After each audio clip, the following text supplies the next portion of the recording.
Good evening, children. How are you all? I hope everyone are doing fine. Let us start with the new chapter, that is chapter number 2, acids, bases and salts. So today in this class we will be looking into basic introduction to the chapter that is related to acids and bases. So let's begin. So children, in your primary classes, you people have learnt about acid, bases and salts.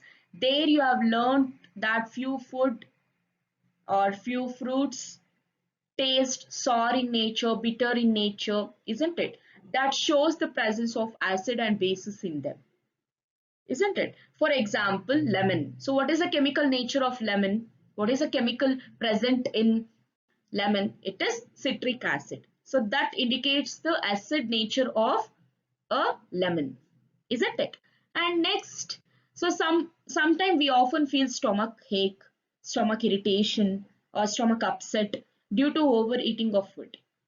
Sometimes we eat very spicy food. Upon that, we eat sweets. Upon that, some other food we eat in hurry, isn't it?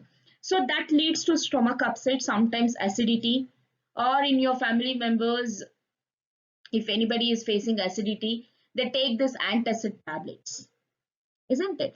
So what this antacid tablet consists of?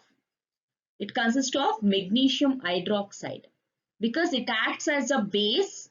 Once we have this tablet, for example, Gelusil, isn't it? It stays sweet, but these bases are bitter in taste.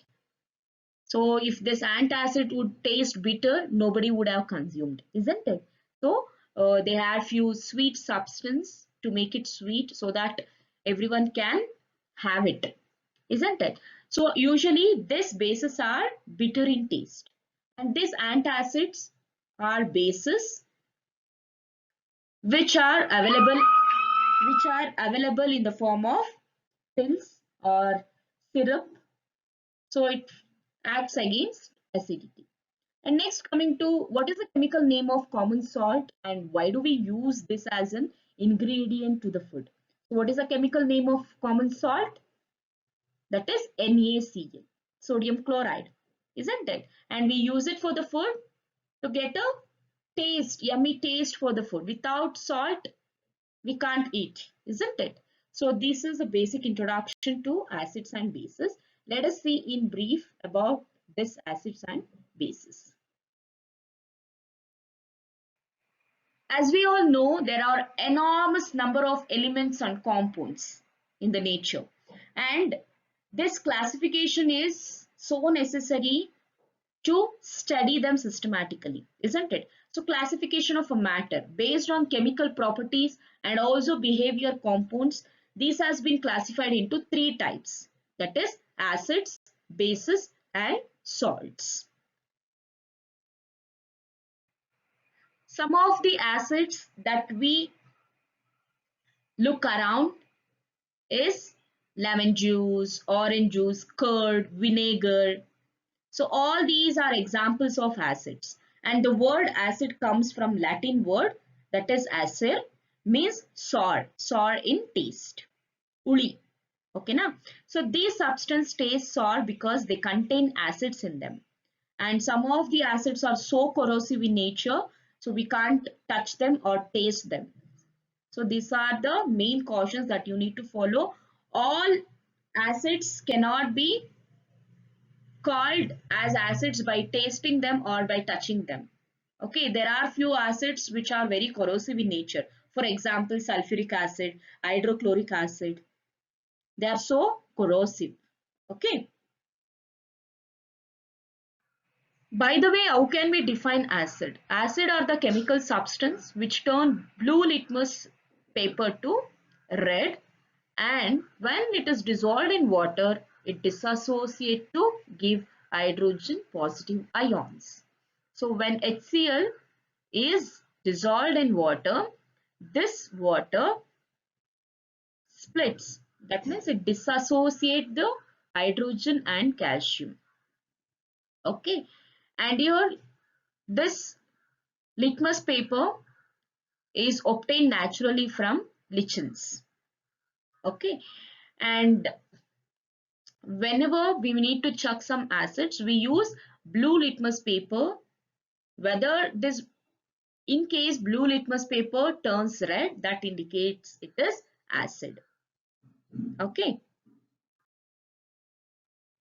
Looking into general properties of acid, acids are sour in taste, as I said in the beginning. So acids usually uli irutte. So in taste it is sour, and acid turn blue litmus to red, and acids are so corrosive in nature. You can see in a small video clip how a sponge gets burnt when there is a reaction with acid. And acid dissociate into H plus ion in water. In the picture you can notice, and this dissociation property you have already studied in a previous class, isn't it? So this is about the general properties of acid. Next, looking into bases. This bases does not taste sour. Then what is the taste of bases? That is bitter. So that means it doesn't contain any acid. Okay, the nature of these substances are basic in nature and also soapy to touch. Example is the soap what we use and the detergents.